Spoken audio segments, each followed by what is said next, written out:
I'm Shepard Fairey. I'm a fine artist, street artist, activist. I'm known for my Obey campaign, the Hope poster for Barack Obama, the We the People posters for the Women's March. And I'm here in New York City launching my first ever art show VR experience called Damaged.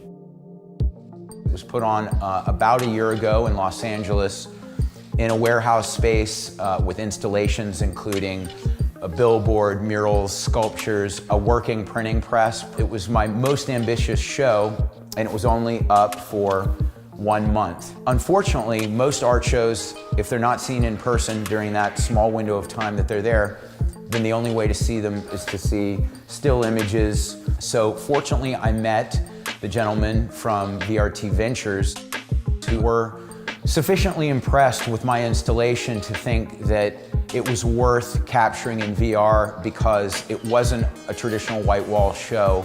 The space itself was really important. So VRT laser mapped the entire space over the course of a few nights and spent 10 months working on this app that is by far the most detailed art app that's ever been created.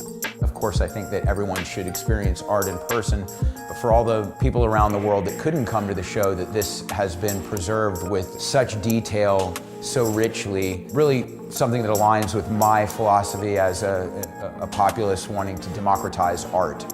Just how spectacularly the experience can be recreated through VR is the wave of the future. I think that it's visceral, and a lot of artists are trying to do things that recreate the feeling of the work in context, you know. I definitely think that the other layer to VR and AR and art is that artists are going to be thinking about how their work is going to not only live in the real world, but how it can actually be pushed further in the virtual world as an art piece in and of itself is something that's very exciting for artists. It's going to bring more people into being art fans when it's that accessible. Because I think it's a bit intimidating for a lot of people to go to a gallery or a museum in the first place, but everyone loves tech. So it's a gateway that I think is really powerful for the medium I value.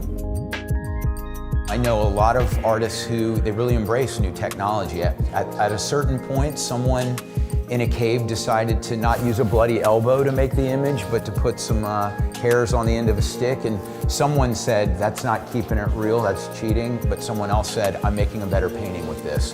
And I think that's what's going to be happening with VR. So yeah, on to the next wave.